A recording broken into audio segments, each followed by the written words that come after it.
Mr. Speaker, I yield such time as she may consume to the gentlelady from New York, the lead sponsor of this bill, Ms. Stefanik. Gentlelady is recognized. Thank you, Mr. Chair. I rise today in support of my legislation, the American Battlefield Protection Program Enhancement Act.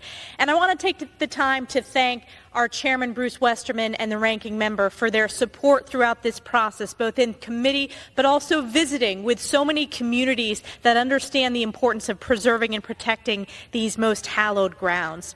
I introduced this bipartisan legislation with my Congressional Battlefield Caucus co-chair, Mr. Connolly of Virginia, to preserve and improve the American Battlefield Protection Program, one of the most successful land preservation programs managed by the National Park Service. Since its conception, the American Battlefield Protection Program has helped protect more than 100 battlefields in 42 states, including Fort Anne in my district in upstate New York. New York's 21st District is truly the cradle of the American Revolution, home to Fort Ticonderoga, Fort Anne, and the Bennington Battlefield.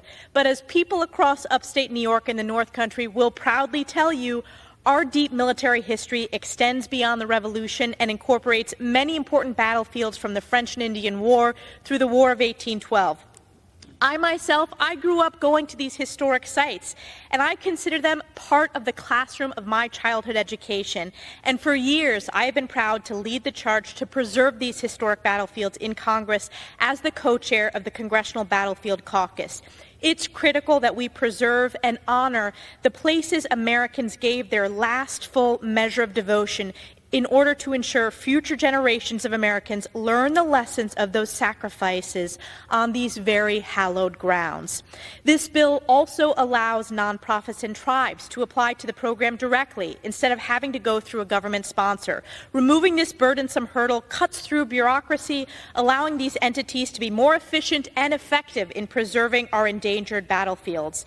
This legislation also clarifies the eligibility of Revolutionary War and War of 1812 sites for battlefield land acquisition grants to ensure the program is used to preserve battlefield land, while also creating a process for the National Park Service to expand and update battlefield boundaries. With emerging archaeological technologies, historical boundaries of various battlefields have shifted as we learn more.